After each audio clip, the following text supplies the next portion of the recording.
Assalamualaikum warahmatullahi wabarakatuh. Selamat sore. Sebelumnya perkenalkan, nama saya Muhayyudi Akbar dengan NIU 504919. Pada kesempatan kali ini, dalam video ini saya akan menunjukkan isi dari jurnal internasional untuk memenuhi mata kuliah Plankton dan Tumbuhan Air dengan dosen pengampu Ibu Desi. Judul yang saya ambil hari ini yaitu tentang Bioindikator and Biofilter Function of Ulva SPP Chlorophyta for Dissolved Inorganic Nitrogen Discharge from a Coastal Fish Farm. Dalam jurnal tersebut memiliki beberapa latar belakang. Yang pertama yaitu tambak ikan melepas nitrogen dari jumlah besar ke laut. Kemudian hanya sekitar 10 hingga 30% nitrogen dari pakan yang diserap oleh ikan. Kemudian sisanya mencemari laut. Kemudian dapat menimbulkan limbah lainnya yang tentunya akan sangat merugikan bagi ekosistem yang ada di laut. Kemudian ini bisa menyebabkan eutrofikasi si Ulva SPP karena terjadi dan kemungkinan besar akan terjadi ledakan yang akan sangat berbahaya bagi ekosistem lainnya yang ada di lautan.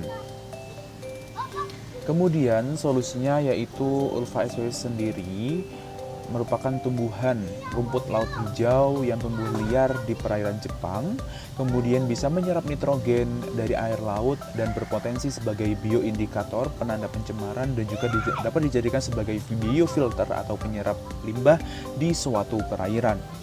Kemudian metode penelitian yang digunakan yaitu peneliti dilakukan di Teluk Gokasho Jepang. Kemudian peneliti mengambil metode yaitu dengan mengambil sampel ulva dari sekitar tambak, kemudian mengukur kandungan nitrogen dan isotop nitrogen delta 15N, kemudian melakukan eksperimen kultur ulva Ohnoi di dua lokasi yaitu di dekat tambak dan juga di lokasi kontrol. Kemudian hasil dari penelitian sendiri yaitu apabila si Ulva SPP sendiri dijadikan sebagai bioindikator, nilai delta 15N dan nitrogen lebih tinggi di dekat tambak. Nilai menurun seiring jarak dari tambak itu bertambah. Jadi delta 15N itu menunjukkan hasil yang optimal apabila si Ulva itu berada di dekat tambak, kemudian semakin menjauh maka nominal dari nilai delta akan semakin menurun. Kemudian artinya ulva dapat menyerap nitrogen dari tambak secara nyata. Kemudian apabila Ulva SPP sendiri atau Ulva Ohnoi itu dijadikan sebagai biofilter, Ulva Ohnoi tumbuh lebih cepat di dekat tambak.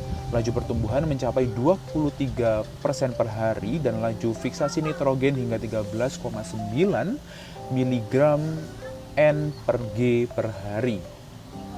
Implikasi praktisnya sendiri yaitu Ulva Ohnoi cocok untuk digunakan sebagai sistem budidaya terpadu atau IMTA, kemudian bisa dimanfaatkan sebagai pakan untuk hewan laut dan herbivora seperti abalon dan bulu babi, kemudian sangat cocok apabila digunakan di musim panas saat pencemaran nitrogen yang paling tinggi.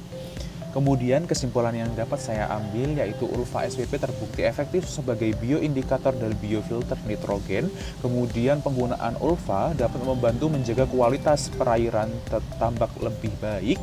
Kemudian penelitian yang saya dapatkan ini juga mendukung pengembangan aquaculture yang lebih berkelanjutan. Terima kasih banyak telah menonton video saya dari awal hingga akhir. Mungkin sekian yang bisa saya sampaikan. Terima kasih. Wassalamualaikum warahmatullahi wabarakatuh.